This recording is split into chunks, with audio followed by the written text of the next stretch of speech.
Hasta el momento habíamos visto las etapas preliminares y después la parte de pratyahara, de la abstracción de los sentidos, la introversión de la atención, y después la parte de dharana, que es la concentración de la mente en objetos internos. Y después viene la próxima etapa, que es lo que pedí antes de que llegáramos de que tuviéramos el recreo, y lo voy a volver a leer. Es en el verso 88, me pidieron que lea primero el verso porque la pantalla no se ve muy bien. En el verso 88, en el primer fragmento, cada fragmento tiene más o menos 100 versos. Entonces, estamos llegando al final acá. Dice: y una vez que hayas pasado al séptimo estado o a la séptima etapa, oh tú dichoso, no percibirás más el tres sagrado, porque tú mismo te habrás convertido en ese tres. La idea de en realidad en la mayoría de las tradiciones espirituales es que lo divino tiene tres aspectos. Lo sabemos en el cristianismo, tres personas distintas, un solo Dios verdadero, como lo describe el catolicismo. En el hinduismo también está la Trimurti, en el cristianismo le llaman Trinidad, la Trimurti en hinduismo. Brahma, el creador, Shiva, el regenerador, Vishnu, el que mantiene. Después, no sé, en Egipto también, Osiris, Isis, Horus. En la tradición teosófica, nuestra chispa divina también tiene tres aspectos. Es lo que en sánscrito se le llama Atma, Buddhi, Manas. Son muy distintos. Es interesante, Buddhi, que como les decía significa, uno puede traducirlo como sabiduría, es la primera emanación de Atman. Atman como el ser universal, inmutable, perfecto desde el principio, perfecto al final. Al menos todo esto es mucho más complejo, pero en la visión más simplificada, digamos, que sirve para darnos los principios los principios evolutivos. Atman es inmutable, perfecto, es la fuente de todo, hacia donde todo va. Y la primera emanación es femenina. Buddhi es una palabra femenina y tiene que ver con la sabiduría. En el cristianismo gnóstico, Sofía, en algunos de los mitos gnósticos, el primer ángel que emana de Dios es femenino y es Sofía y es la sabiduría. Y a veces también el primer ángel le ponen otro nombre, pero está la idea que la primera emanación de lo divino es sabiduría, que es similar a lo que vemos en la literatura teosófica también. Pero bueno, entonces la idea es que en esta etapa de dhyana, de meditación, digamos, uno trasciende, ya no percibe más, dice Blavatsky, a este tres sagrado, porque uno se convierte en este tres sagrado. Es una forma de hablar que no hay más dualidad, ¿no? Cuando uno empieza la meditación, uno está buscando la conciencia superior, digamos. En esta etapa, uno se torna a la conciencia superior. Siempre hablamos de esto, de la diferencia entre las enseñanzas teosóficas y las no dualistas, es que las enseñanzas no dualistas en general es como que se clavan en la parte de unidad y desde ahí hablan y no bajan a la parte de dualidad. Que es una forma de aproximarse a la espiritualidad, muy valiosa también, a mí en particular me gusta mucho. Las enseñanzas teosóficas trabajan con la dualidad, porque es lo que percibimos normalmente, y tratan de ver cómo podemos ir a cómo percibir la unidad que está detrás de la dualidad. Entonces muchas veces cuando decimos alcanzar la conciencia superior, parece como que la conciencia superior es algo distinto de lo que yo soy. Es como un objeto, a veces pensamos en el alma como un globo que está flotando ahí arriba, que es distinto de mí, y eso es una percepción que en realidad es bastante errónea, como precisamente en este libro comento que Blavatsky en general empieza de lo más difícil a lo más fácil. ¿Por qué? Porque lo más difícil, entre comillas, es lo más abstracto, que es lo que realmente somos. Entonces en vez de empezar con el cuerpo físico, empieza con Atman, en sus descripciones en general, o en la doctrina secreta con lo absoluto. Y entonces la gente empieza a leer los primeros capítulos, es bastante difícil y por ahí lo deja, y los últimos capítulos son mucho más, uno se puede relacionar mucho más.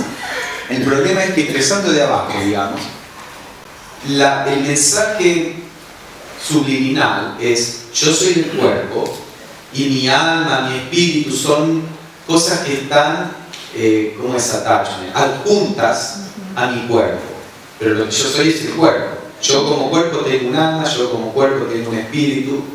La visión esotérica es la opuesta. Yo soy un espíritu, una entidad espiritual, digamos, que se manifiesta en las distintas formas. Entonces la conciencia superior es lo que yo soy. Cuando digo alcanzar la conciencia superior, no es que estoy tratando de conectarme con algo que no soy, que está allá. Nosotros a veces decimos: soy una persona que, por ejemplo, en meditación, uno puede considerar: soy una persona que está teniendo una experiencia espiritual. La realidad es lo opuesta. Soy una entidad espiritual que está teniendo una experiencia personal en este momento, pero lo que soy es una entidad espiritual. Entonces, esa realización de que lo que somos es una entidad espiritual es lo que pasa en Dhyana, en esta etapa, en esta presentación de la voz del silencio, que, como les digo, las etapas son más profundas que en el yoga tradicional. Y cuando decimos de darse cuenta de nuestra naturaleza, no necesariamente es conceptual, no es que decimos en meditación: soy un espíritu. Eso, la parte conceptual está trascendida, es simplemente el estar en ese estado donde no hay identificación con lo personal, donde no hay necesidad de pensar en el futuro, no hay sentido de que me falta algo, es más una cuestión de no está esto, no está esto, no está esto, no está nada de lo que conocemos, que es lo personal. Y ese estado es un estado que es completo en sí mismo, que es nuestra percepción de nosotros como entidad espiritual, no asociada necesariamente a un concepto. A veces cuando hablamos de esto, como toda nuestra comunicación es conceptual, la gente piensa que la realización de la verdad, de lo real, es como el darse cuenta, es como un concepto, darse cuenta del concepto. No tiene que ver con eso. Entonces, en esta etapa, cuando en las etapas anteriores estamos todavía buscando lo divino, en esta etapa ya no se percibe más lo divino, porque somos lo divino, ya no está separado de nosotros, no lo estamos buscando como un objeto que está allá afuera. La verdad, nunca podemos percibir la verdad, porque la verdad última, porque la verdad última, la realidad última es lo que somos. Es como decir que el ojo quiere verse a sí mismo. La realización de la verdad última es el convertirse, que siempre lo somos, el darse cuenta de que nosotros somos la verdad última. No es ver algo allá, porque eso implicaría que yo, que estoy mirando algo que está afuera, estoy afuera de la realidad. Se ve, todavía está la dualidad. Entonces, bueno, la idea es que en esta etapa se trasciende toda dualidad. Y Blavatsky escribe una nota que dice: cada grado de desarrollo en el Raja Yoga está simbolizado con una figura geométrica. La de que se trata aquí es el triángulo sagrado que precede al Dharana. Así que ahora vamos a ver, hay una técnica de meditación donde se puede usar el concepto de trinidad, de triángulo, que uno lo empieza a hacer en Dharana y después se trasciende cuando se pasa al Dhyana, al menos como está inventado en la voz del silencio. Bueno, después habla una parte más del triángulo, es el signo de los chelas superiores, mientras que otra especie de triángulo es el de los altos iniciados, es una cuestión pictorial, digamos. Una vez superados los grados preliminares e inferiores, el discípulo ya no ve el triángulo, sino con el 3 puntos suspensivos, es una abreviatura de lo que sea, ella no lo escribió ahí, el centenario completo. La idea en la literatura teosófica es que tenemos 7 aspectos. Su forma verdadera no se expresa aquí, pues casi con seguridad se apoderarían de ella algunos charlatanes y la profanarían usándolo para fines ilícitos. Ciertos símbolos son sagrados, como la esvástica. La esvástica es un símbolo sagrado, es un símbolo sagrado, que se empezó a usar desde los romanos, los nórdicos. Hay un artículo muy interesante que lo publicó, creo que el New York Times, que se llama algo así como el símbolo que nos han robado. Y muestra fotos de Coca-Cola, por ejemplo, publicidad de Coca-Cola, que tiene las 12 vásticas acá, un avión, un biplano de la Armada de Estados Unidos al principio del siglo XX, con la esvástica pintada. Si uno va a India hoy, la esvástica o suástica en sánscrito. Swá significa nuestra verdadera naturaleza, y como nuestra verdadera naturaleza es bondad, y esto muchas veces se traduce como bueno, y tika es como un estado. Entonces, un poco uno lo puede decir el estado verdadero de nosotros, o que a veces se usa como buena suerte, buen espíritu. Y en India uno va caminando por la calle y la gente es como un símbolo de buena suerte y pinta la esvástica en la calle. En general la esvástica que usó Hitler, la que gira en el sentido antihorario. Y bueno, lamentablemente el símbolo es profanado, se usa para fines completamente opuestos de lo que en general se significa. Es una degradación en el plano mental. Estos símbolos tienen una fuerza, están asociados a ciertas ideas. Se pueden usar como medio de meditación porque uno se conecta con toda la devoción, la aspiración. Y cuando personas usan esos símbolos de ese modo, en realidad es un crimen a la humanidad. Y bueno, esto es parte por la cual Blavatsky no quiere dar esos símbolos sagrados que pueden usarse como herramientas en la meditación, y que se tienen que mantener sagrados porque cuando se empiezan a asociar con otras formas de pensamiento, digamos que cuando uno medita sobre ese símbolo, hoy una persona occidente meditando sobre la esvástica, ¿qué va a pensar? Entonces es un problema, ¿no?, esta degradación de símbolos sagrados. Entonces veamos un poquito esta cuestión del triángulo, porque en las enseñanzas al grupo interno, Blavatsky habla un poco de usar el triángulo como una técnica de meditación, y Anibesan también en sus escritos posteriores menciona esto.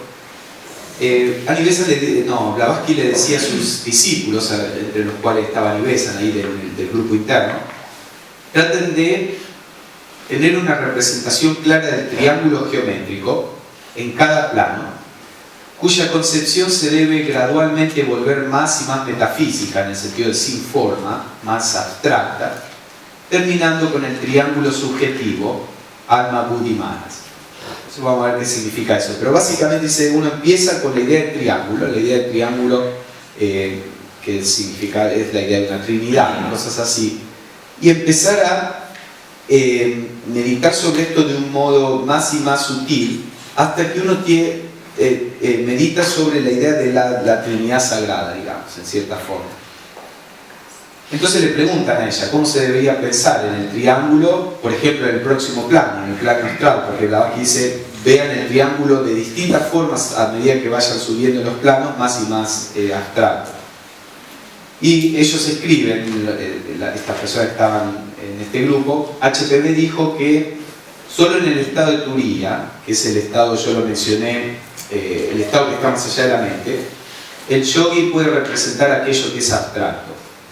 Por debajo de ese estado, el poder perceptivo, que es condicionado, debe tener alguna forma para contemplar. Entonces el triángulo es porque necesitamos imaginar algo al principio. Uno empieza con una imagen y después la vas utilizando hasta ir más allá de las imágenes.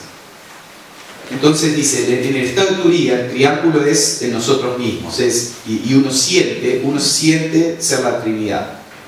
Debajo del Turiya debe haber un símbolo para representar a Atma, Buddhi, Manas. Y dice, por supuesto, no es un mero triángulo geométrico, sino la tríada a la cual le damos una forma o imagen para posibilitar el pensamiento. Yo no he trabajado mucho con esta técnica en particular, así que no les puedo comentar desde un punto de vista de la experiencia, pero es una técnica que hay personas que la han utilizado, como digo, Anibesan también la recomienda en algunos escritos. Y como todo esto, cuando uno ve la técnica por primera vez descrita, dice, ¿qué significa esto? Esto no tiene nada que ver. Y Anibesan siempre decía, nunca traten de primero entender qué es lo que un estado de conciencia, o entender un estado de conciencia antes de tratar de meditar y alcanzarlo, porque nunca lo van a poder entender antes de alcanzarlo. Lean, eso les da una guía en general, y como ese estado de conciencia está en nosotros, háganlo, vayan adentro, háganlo, y cuando lo descubren van a decir, claro, por eso el escrito decía esto. Entonces decía, trabajen un poco con el concepto suficiente como para tener una guía de a dónde van, y después empiecen a hacerlo, y después lo van a descubrir. Entonces, claro, cuando uno lee esto así, parece artificial, que meditar en un triángulo, pero si uno, ¿qué significa? Que el triángulo se va a sentir en uno mismo. Bueno, al principio uno, como les digo, yo como no usé esta vía en particular, no sé qué se está refiriendo ella ahí, pero si uno la usa, si se siente atraído, por ejemplo, Luis le encantan los triángulos, a nosotros nos conocimos y haciendo toda esta forma, mostrando cómo los triángulos describen la organización desde los electrones en el átomo. Bueno, tal vez una persona así, esta técnica le llama. A otras personas le pueden llamar otra técnica. Y a medida que uno la hace, va descubriendo qué significa todo esto. Ella dice también, de esta tríada podemos hacer algún tipo de representación de manas, de la mente, del principio de la mente, aunque sea no muy concreta, distinta. Después dice, Buddhi es casi imposible de representar, mientras que Atman no se podría formar ninguna imagen. Debemos tratar de representarnos el triángulo en planos más y más elevados. Yo se los muestro simplemente como ejemplo. La idea es que personas que trabajan con la meditación, bueno, agarran esto y dicen, empecemos a probarlo. Y por ahí un grupo de personas y dice, bueno, vamos a ver qué pasa. Eso es como uno va descubriendo lo que el texto dice, como uno investiga y lo va experimentando en uno mismo. Después alguien le preguntó, dice, yo vi un triángulo enfrente mío, ¿es eso a lo que te estás refiriendo? Dice, ¿cuál es el significado de un triángulo? Después que este grupo interno empezaron a hacer esa meditación, uno le dice a Blavatsky, ¿cuál es el significado de un triángulo formado de líneas de luz que aparece en el medio de un azul intenso y vibrante? Y Blavatsky dice, ver el triángulo afuera no significa nada, es meramente un reflejo de la tríada divina en nuestra aura. Y prueba que el observador está por fuera del triángulo. Es una visión psíquica, digamos. Y después ella dice, debería verse de una forma muy distinta. Uno tiene que tratar de intentar fundirse en el triángulo. Cuando el tercer ojo se abre, cuando la glándula pineal, cuando uno empieza a percibir a través de la glándula pineal, en cualquiera de ustedes, dice, van a tener algo muy distinto para decirle. Que de nuevo es lo que dice Blavatsky. Cuando uno tiene la experiencia como estado de conciencia, se van a dar cuenta a qué se refiere esto y me van a decir algo muy distinto que estoy viendo el triángulo enfrente de mí. Pero bueno, esto quería traerlo por se menciona el triángulo, y estas son enseñanzas que Blavatsky dio, que no son muy conocidas, especialmente en español, porque este libro no está traducido. Quería traerlo como ejemplo de que todas estas referencias tienen un fundamento práctico que uno puede seguir. Entonces, la voz del silencio continúa en el mismo verso 88. Tú y tu mente, como gemelos en una línea, y la estrella de la iniciación, que es tu meta, ardiendo sobre tu cabeza. Los tres que moran en la gloria y bienaventuranza inefables, estos tres principios, se han perdido ahora sus nombres en el mundo de la ilusión. Ya no lo estamos percibiendo como separados, no lo estamos percibiendo de forma conceptual. Se han convertido en una estrella única, el fuego que arde pero que no consume. Aquel fuego es el Upadhi de la llama. Upadhi significa vehículo, entonces el fuego es Buddhi es a veces el Buddhi activado se lo representa como fuego, que es el vehículo de la llama fría, que es Atman. Para los que conocen sobre estos principios, esa simbología muchas veces se usa. Pero bueno, la idea acá en esta versión de Dhyana es una idea donde nos estamos fundiendo con lo divino en nosotros. Y que ese es el estado en donde uno está capacitado para lo que en la literatura teosófica se llama iniciación. La palabra iniciación se usa en muchos modos muy distintos. Hay iniciación en la masonería, iniciación en el hinduismo, iniciación en el budismo. Hay otros autores con cierta influencia teosófica como Alice Bailey, que usa iniciación también de un modo muy distinto. en la visión teosófica, lo que Blavatsky y los miembros de la sociedad teosófica se refieren a la iniciación, es algo que sucede en los planos internos, que es básicamente esto, es la fusión de la conciencia individual con la conciencia universal. Es algo que pasa hacia el final de la evolución humana. Al menos desde el punto de vista teosófico, hay muy pocas personas en el mundo en esta etapa evolutiva que tienen cualquier tipo de iniciación. Hay como distintos estados. Por ahí no hablamos mucho de la iniciación porque, de nuevo, la mente inmadura genera esta ambición espiritual. No sabemos lo que es la iniciación, empezamos a hablar de iniciaciones, de quiero ser iniciado y cosas sin saber realmente de lo que estamos hablando. Entonces, esto es un poco como lo que Blavatsky decía: símbolos se profanan, conceptos se profanan. ¿Por qué? Porque los encaramos con una mente materialista. Pero la iniciación es algo muy sagrado y que al menos de lo que la teosofía se refiere como iniciación, por supuesto, la palabra iniciación se puede utilizar en muchos modos distintos. No es que las palabras no significan una cosa en particular, significan muchas cosas. Uno las puede utilizar de distintas formas. Lo que uno tiene que tener conciencia es cómo se utilizan en las distintas organizaciones o instructores. Entramos en masonería y lo primero que hacen es iniciarnos. Y si uno piensa, soy un iniciado, con el sentido de lo que Blavatsky significa de iniciación, por supuesto estamos equivocados. Entonces uno tiene que tener discernimiento de qué significan las palabras en su contexto en particular. Pero bueno, entonces la idea es que la iniciación es algo que sucede cuando la persona, todo el trabajo descrito en la literatura teosófica es para llegar a este punto.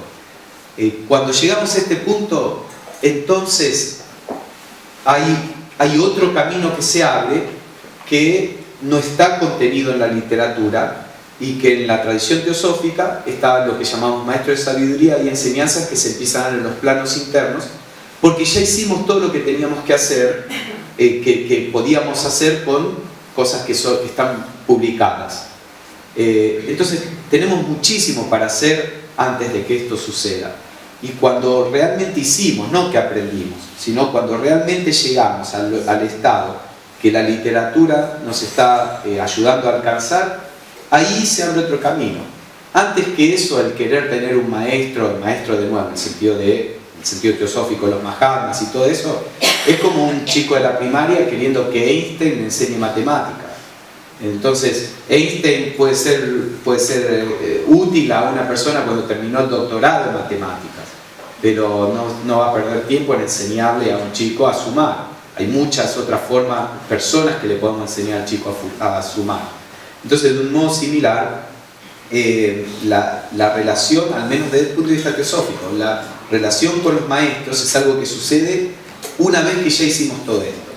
Ahora, en el plano astral hay muchísimas entidades y es muy fácil decir yo soy lo que quiera. En el plano astral uno puede ver el aura de las personas. Blavatsky decía, antes de que yo empezara a hablar de los maestros, que ella fue la primera persona en Occidente de hablar de este aspecto, dice, todos los mediums y los que hacen canalizaciones, canalizaban, no sé, el pirata Morgan, personas que se morían, esto y lo otro.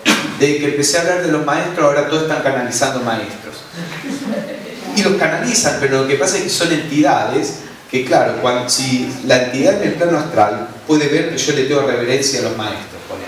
Eso es bien claro en el cuerpo astral. Incluso nosotros tenemos las imágenes en el cuerpo astral, pictorialmente, de las cosas que son importantes para nosotros.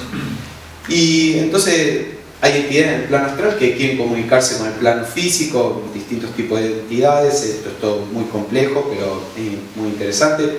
Y si viene y me dice, yo soy Juan Pérez, supongo que yo soy canalizador, yo soy Juan Pérez, quiero dar enseñanza a través tuyo. Yo digo, no, a mí no me interesa Juan Pérez. Pero si me dice, yo soy el maestro, lo que sea, y me siento tan especial, que ahora soy el canalizador de este maestro, soy el único que puede dar esta información. Entonces ellos, el plano astral, la voz del silencio, no tuvimos tiempo de ver eso, pero en la voz del silencio dice, no busques a tu maestro en el plano astral. Las entidades que están ahí te van a tratar de engañar. Entonces uno tiene que primero acceder con plena conciencia al plano mental, donde uno puede ver el cuerpo causal de la entidad, el alma de la entidad, que es la única forma en que uno puede diferenciar si lo que se le está comunicando, lo que está comunicándose es una entidad espiritual o no. Si no, es como en general, el psiquismo es como nos tapamos los ojos, vamos por la vida, y viene una persona y te dice: yo soy el rey Arturo, seguime y hacé lo que te digo, yo te voy a decir qué hacer y vuelvo a hacer. Eso sería tonto. No soy, pará, primero quiero saber quién sos, no voy a hacer lo que decís si no puedo saber quién sos. Con el psiquismo pasa eso, una entidad viene, no tenemos forma de comprobar quién es la entidad, pero como me siento especial porque una entidad, ¿viste? Empiezo a hacer lo que la entidad quiere. Y bueno, algunas entidades son más o menos inofensivas, otras entidades no son inofensivas. Como digo, conozco casos personales donde hay entidades que han llevado a la persona a perder su razón. Entonces uno tiene que ser todo muy cuidadoso con esto. De nuevo, no una cuestión de miedo irracional, pero si vamos a ponernos con esto, uno tiene que saber. Hay elementales, por ejemplo, estoy dando todas estas enseñanzas, como tengo cuerpo físico, por ahí si les gusta lo que estoy diciendo, usted dice: ah, qué interesante, ¿cómo investigaste? Qué sé yo. Me muero y supongamos que todavía estoy apegado a la imagen de ser un instructor y ahora que me muero puedo ser un dios, y agarro y empiezo a dar la misma enseñanza que estoy dando acá, pero sin cuerpo. No. Y claro, yo soy un maestro, imagínense que estas enseñanzas salen por un canalizador, como yo aprendí teosofía, puedo decir todo esto, y puedo decir que soy, no sé, puedo inventar el maestro máximo de la constelación entonces somos un poco naïf en este momento donde, porque la comunicación viene de un mundo no físico, le damos una autoridad que no necesariamente tiene. A veces uno lee las enseñanzas que vienen de algunas canalizaciones: hermanos, amémonos todos somos uno y que tenemos... Y eso lo dice cualquiera. ¿Qué valor? Está bien, ¿no? Pero ¿qué valor hay en eso? Bueno, qué sé yo, ustedes tienen que tener su propio punto de vista. Yo les estoy comentando cómo yo lo veo, pero bueno, es simplemente mi opinión. De todos modos, volviendo a esto, la idea es que cuando uno tiene, desde el punto de vista teosófico al menos, cuando uno tiene la posibilidad de acceder conscientemente a este estado de unidad, es que la persona está preparada para el sendero de iniciación, que el único objetivo del sendero de iniciación es que esa persona se convierta en un trabajador que ayude a la humanidad, especialmente en los planos internos, pero también externos eventualmente. Y esto, oh exitoso yogi, es lo que los hombres llaman dhyana, el precursor directo de samadhi. Que samadhi es la próxima etapa. Entonces ella describe ahí: dhyana es el penúltimo grado en esta tierra, a menos que uno se convierta en un Mahatma completo. En el modo en que la voz del silencio lo pone, samadhi es nirvana, porque está con dharana es a nivel de la mente, dhyana es a nivel de buddhi, samadhi es a nivel de alma, en esta presentación, digamos. Entonces la idea es que, bueno, esto también es todo bastante complejo, pero cuando uno entra al plano álmico, si todos los vehículos inferiores se disuelven, ya uno no puede reencarnar de nuevo ni ayudar a la humanidad, etc. Entonces hay todo un entrenamiento que uno tiene que hacer para que al llegar a ese plano no se corte de la humanidad, porque si no, cada uno que descubre la realidad y se queda en otro plano, y el resto de nosotros, ¿cómo aprendemos? ¿Quién nos guía? ¿Quién nos ayuda? Entonces la idea es que hay algo en particular, en el budismo le llaman el voto del bodhisattva, donde artificialmente se genera una causa kármica que te va a obligar a volver. En este caso es el deseo de ayudar a otro. Pero en el plano álmico se trasciende todo deseo, toda atadura. Yo creo, esta es mi especulación, que con este voto de servicio, constantemente repitiéndose en cada encarnación, por eso en la sociedad teosófica hay tanto énfasis en el servicio también, que lo hacemos por la humanidad, uno genera como una marca, digamos, una causa kármica que va a asegurar que la conciencia va a poder volver a encarnar, como tuvimos gente como Lavaquio, los maestros, que todos tienen cuerpo físico, para poder ayudar a los demás, ¿no? Entonces por eso Blavatsky dice que el estado de Samadhi ya no está más allá de la tierra, digamos, a menos que uno elija este camino que hoy se llama, lo conocemos como el camino del Bodhisattva. Bueno, como ya se ha dicho, en este estado el Raja Yogi es todavía consciente del yo espiritualmente y de la operación de sus principios superiores. Un paso más y se encontrará en un plano más allá del séptimo, o el cuarto, que es Turiya. No hace falta que entremos en todos los detalles. Y en la octava etapa, que es la última, de ahora tu yo se haya perdido en el yo, con letras mayúsculas. Tú mismo en ti mismo. Es nuestra verdadera naturaleza. No es, podemos decir que lo divino, pero lo divino es lo que somos. No es que lo divino es como un Dios separado de nosotros.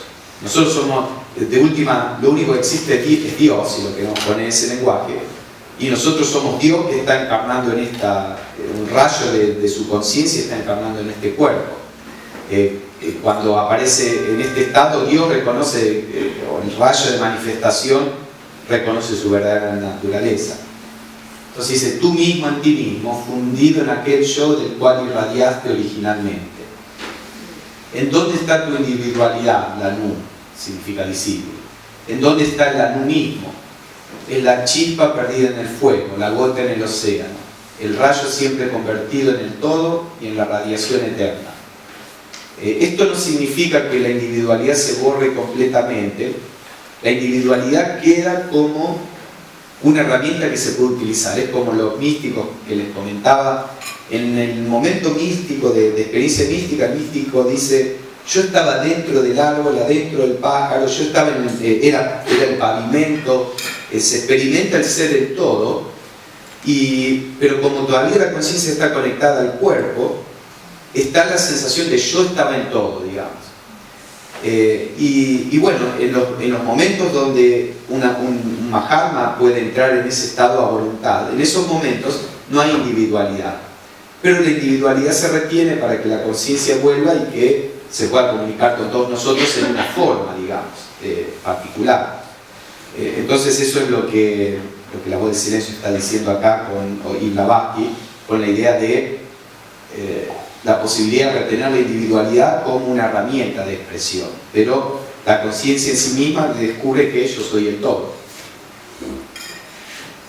Y ahora reposa bajo el árbol Bodhi, que es la perfección de todo conocimiento, no conocimiento intelectual, sino la realización de lo real.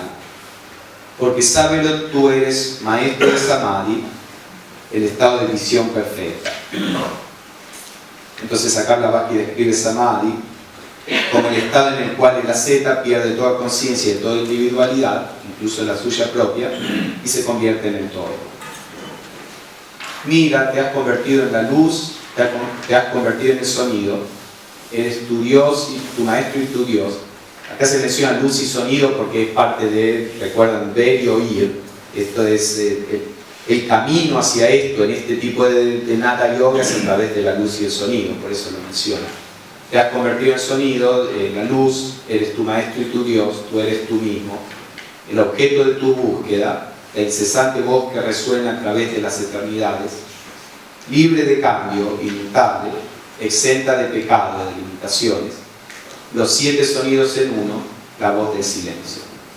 Y termina con Om Tat Sat, que son 3 palabras sagradas en el hinduismo, describiendo la realidad. Entonces esto es más o menos el camino de yoga. Hay toda una parte que no tenemos tiempo de verla, que son los vestíbulos, que está un poco relacionado con los distintos planos y los distintos estados de conciencia, pero eso es un curso en sí mismo. Pero bueno, al menos la idea era mostrar, como les decía el primer día, la idea, la voz del silencio, yo creo que está describiendo este camino de Nada Yoga, con este tipo de meditación particular y con este tipo de manifestaciones que van sucediendo en este tipo particular de camino. Que también se puede tomar de un modo más general, porque hay muchas enseñanzas generales, pero que es interesante, a mí me parece que es interesante verlo también, no de un modo general, sino como una cuestión específica de este tipo de yoga. ¿Algún comentario? preguntas sobre esto, sobre cualquier cosa que Diego ahí. Dentro de la literatura teosófica, nombraste los Collective Writings, tomo 12. ¿Qué otra fuente recomendarías para seguir profundizando todo lo que desarrollaste? Esta parte más técnica está, como decía, al final del volumen 6 de la doctrina secreta, está en el tomo 12 de los trabajos completos de los Collective Writings de Blavatsky, en la parte final del tomo 12 también, que dice instrucciones esotéricas. Está en el libro Las enseñanzas del grupo interno, que no está en español, ahora Micheli lo está por publicar, lo estamos por publicar con la Foja Productions, pero va a ser al final del mes. Y acá también un libro que la Sociedad Teosófica acá en Argentina publicó, que debes mencionar, Las instrucciones esotéricas, que está disponible, lo vi, es una muy linda edición. Y ahí está lo de los Collective Writings, está compilado ahí en este librito.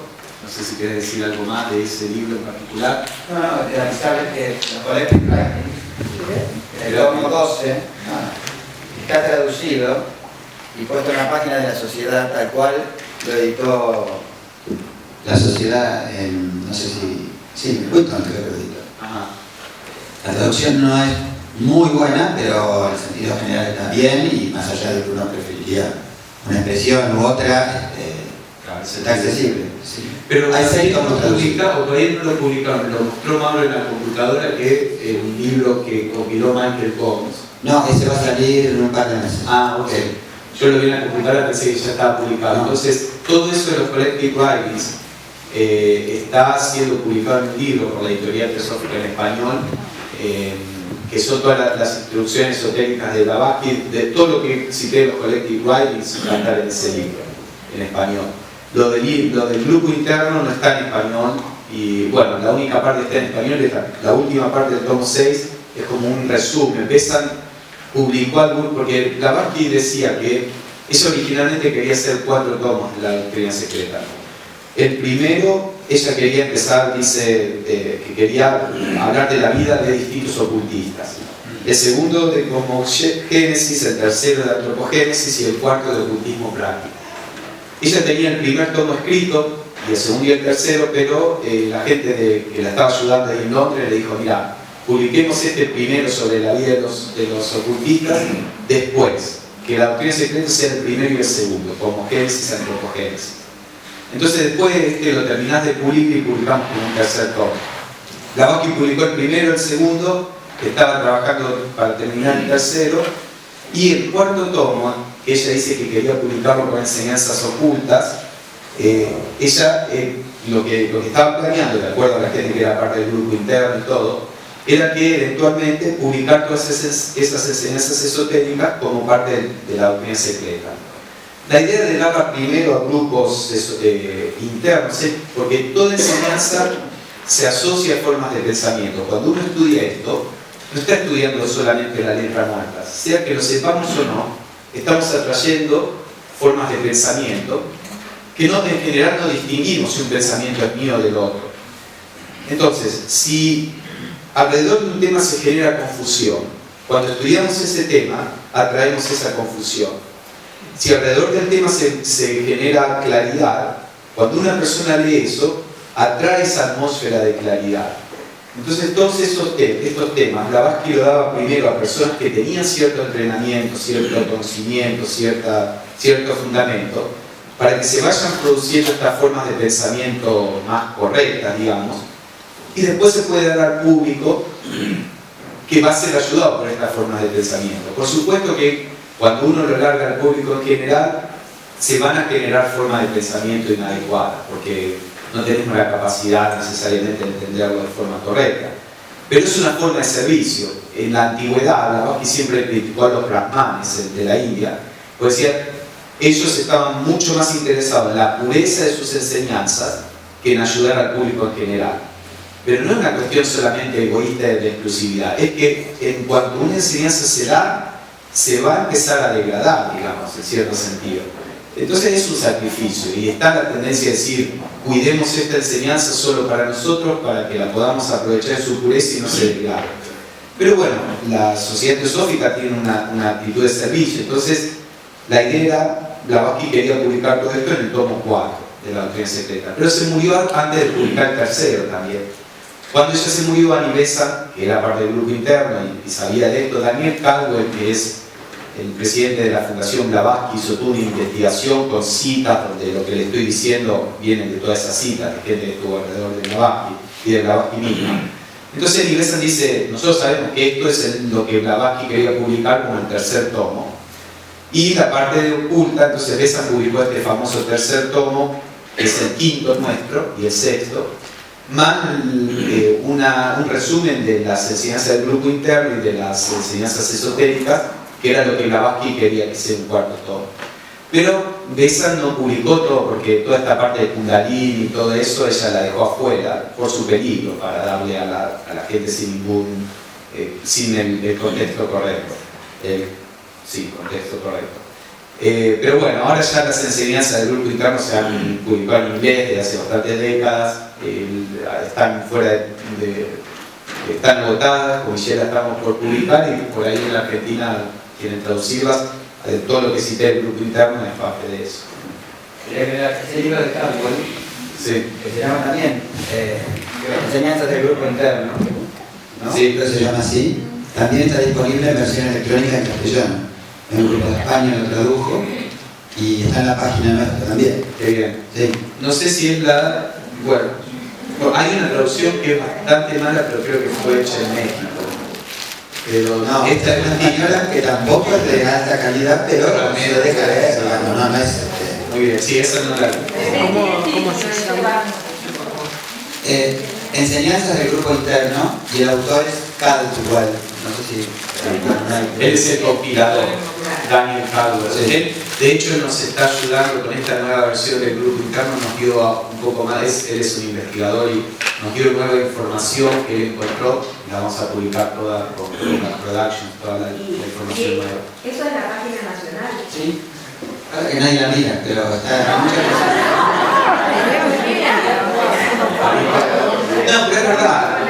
Miren, todo depende, es decir, la información está disponible. Lo que pasa es que en qué momento, es decir, toda esta información se torna útil cuando uno decide empezar a trabajar con todo esto, ¿no? Puede leer de los sonidos, los colores, de nuevo, no es que los sonidos y los colores sean importantes de por sí, pero son cosas que uno va encontrando.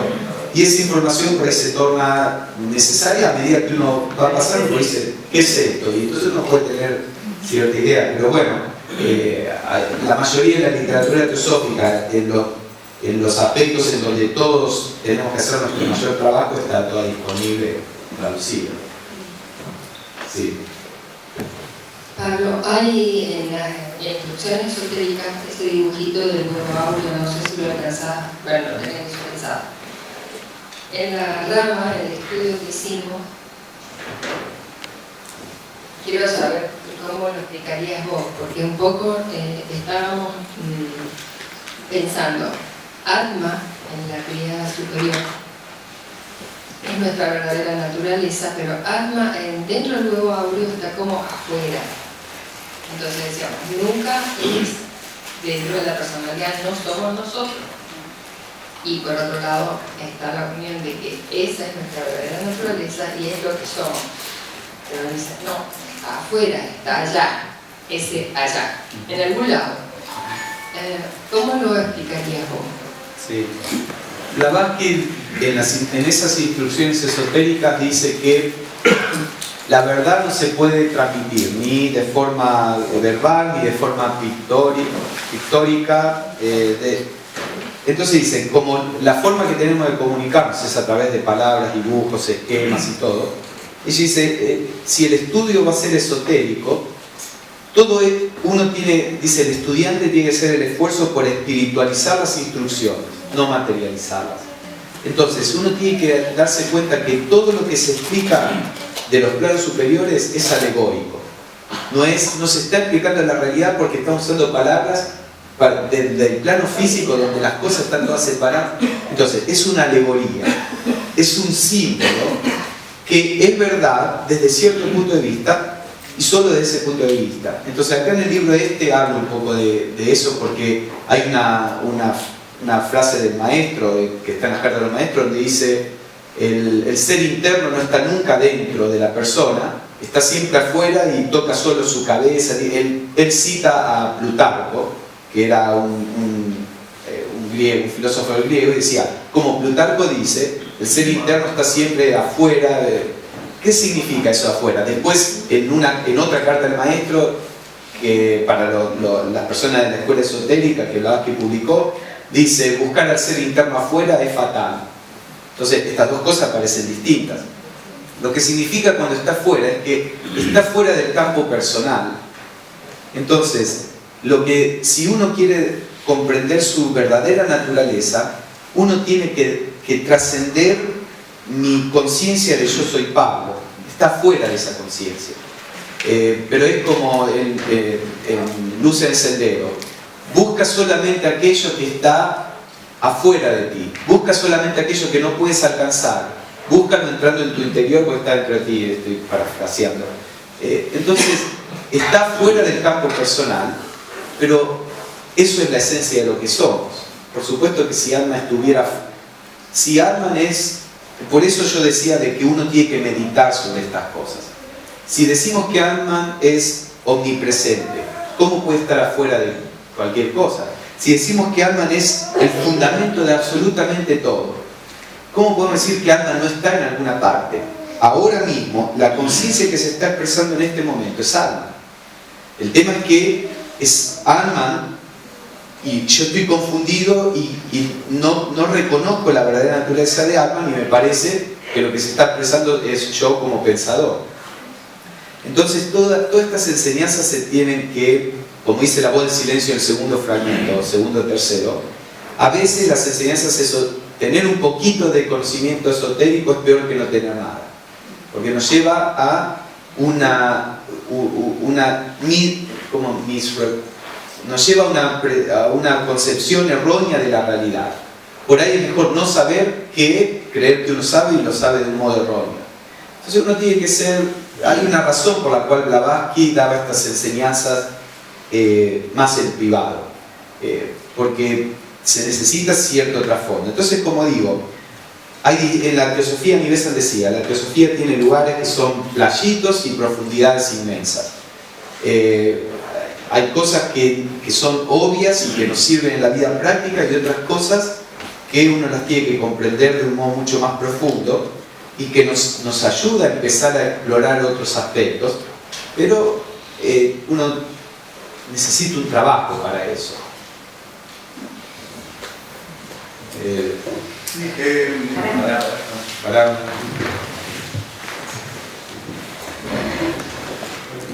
Sí, justamente en el tomo sexto, Blavatsky en el diagrama 1 expone muy claro el tema del huevo áureo y de lo que le llama hipóstasis átmica, ¿no?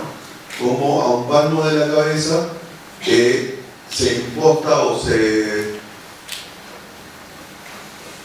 inserta, por decirlo de alguna forma, el rayo átmico trino. También el huevo áurico lo define como Atman. Y también habla de los centros en el huevo áureo como las 7 fuerzas de los planetas o los principios.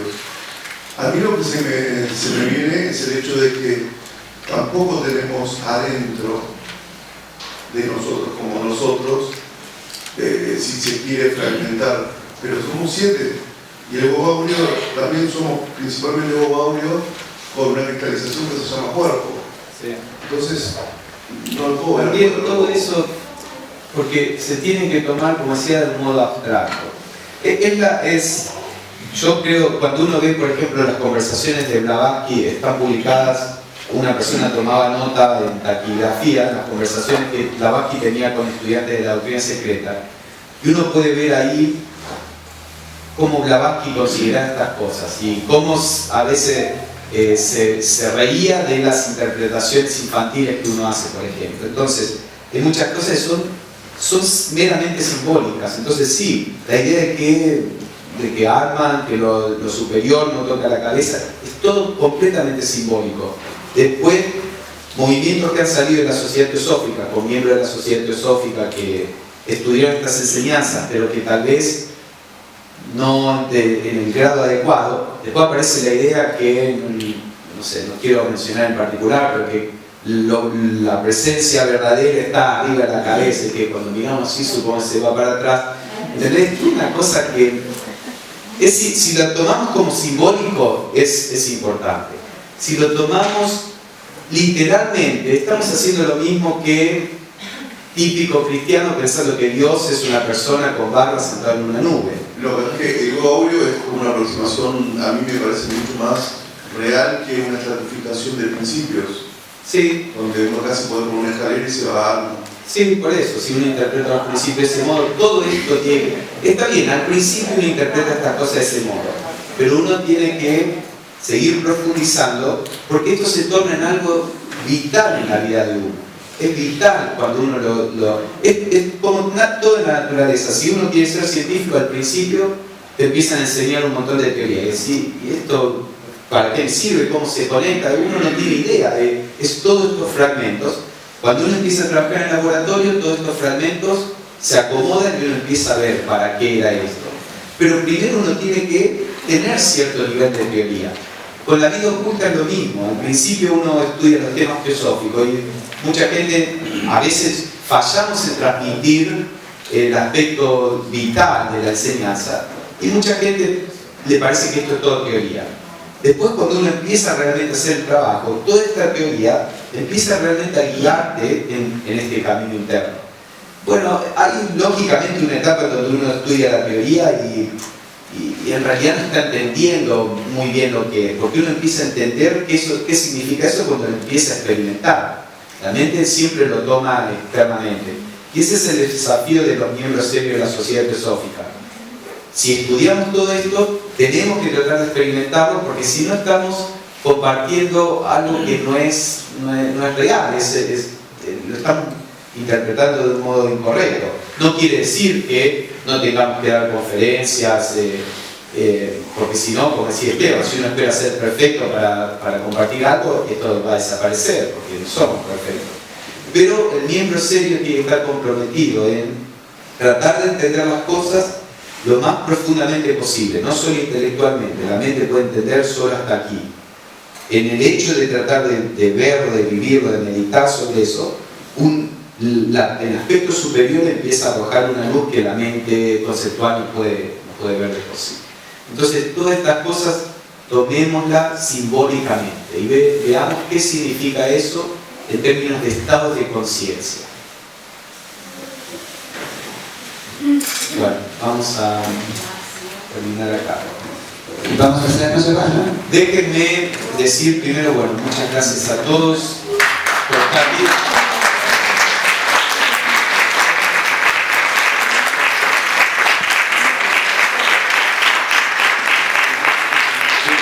No me quiero olvidar de la gente que hace posible que estemos acá, porque yo soy la cara visible, como le decía a las chicas de la cocina. Las charlas pueden ser más o menos buenas, pero si la comida es mala, el encuentro es un fracaso. O si no tenemos agua para bañarnos, o si no tenemos dónde dormir, no hay un aspecto que sea más importante que el otro. Y el hecho de que ustedes estén acá, si ustedes no vienen, bueno, decimos se canceló el encuentro. Entonces todo esto es igual contribución de cada parte, y en general se le agradece al orador, qué sé yo, pero en realidad esto fue construido por todos, de verdad, no es falsa modestia, pero es algo que tenemos que tener en cuenta. Esto se hace entre todos. Entonces no quería olvidarme, si no mi mujer me reta, Michelle siempre me reta, si no me acuerdo de los trabajadores. Bueno, ahora viene el momento del cierre, en el cual, bueno, vamos a seguir el protocolo de agradecer a todos en general, y en particular a aquellos que han venido de más lejos, a Pablo y a Michelle, que han, digamos, ocupado el eje principal de la actividad que se desarrolló aquí. Algunas personas nos quedamos, creo que todos, con ese gusto a poco, ¿no? Que quisiéramos más. Y algunos se acercaron a decir, bueno, ¿por qué no tuvimos más de la voz del silencio, ¿no? Que por ahí podíamos haber tocado todos los fragmentos. Pero realmente yo creo que por un lado quedarse con Justo a Poco es bueno porque nos impulsa a investigar por nosotros mismos. Y por otro lado, este encuentro fue un poco más breve que las escuelas de verano, que en general toman entre 6 y 8 días, depende del año. Y confiamos en que en algún momento no muy lejano ellos tengan disponibilidad como para venir por un tiempo más prolongado y poder tocar este mismo tema u otro, igualmente importante y atractivo, ya que tienen una cantidad de temas que puede ofrecer en más tiempo. Pero por otro lado también este tipo de enseñanzas, creo que la mayoría coincidirán, ya un minuto. Requieren cierta elaboración y cierta internalización. Y estar las 24 horas con un mismo tema no necesariamente es positivo. Por eso también yo fui de la idea de ofrecer variedad también de oradores y de temáticas. Por eso también, además de ellos, quiero agradecer a los panelistas que han ocupado las tardes, a las personas que han participado de los grupos, brindando lo mejor de cada uno, a Isis por su charla de la primera o la segunda noche, porque la primera también fue de Pablo, a Anabela por su taller, a mí por mi charla de ayer y por la clase de tango también que impulsó.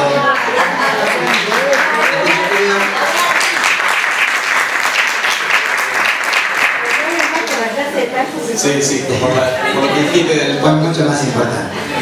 Pero por todos los espacios que cada uno de nosotros fue construyendo, abajo de un árbol, durante las comidas, en el pasillo de los dormitorios a altas horas de la noche, que todos pudimos a veces escuchar. En fin, todo eso que hace que verdaderamente nuestra sociedad se aproxime bastante a lo que puede ser la fraternidad universal en el plano físico entre seres imperfectos. Entonces, antes de que se retiren, no sé si alguien tiene algo que decir breve. ¿Vos? Bueno. No, pues cuando cierro. Ah, bueno. Está claro. Bueno, ya Esteban ha hecho un agradecimiento, no vamos a repetirlo, pero la presencia de todos, este trabajo, hace el ambiente de este centro teosófico. Cuando hace 30 y pico años, allá en el año 80, se inició, bueno, aquí está la semilla que ha ido creciendo.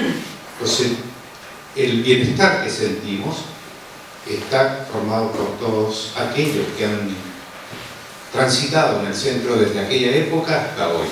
Y esperamos que sigan asistiendo.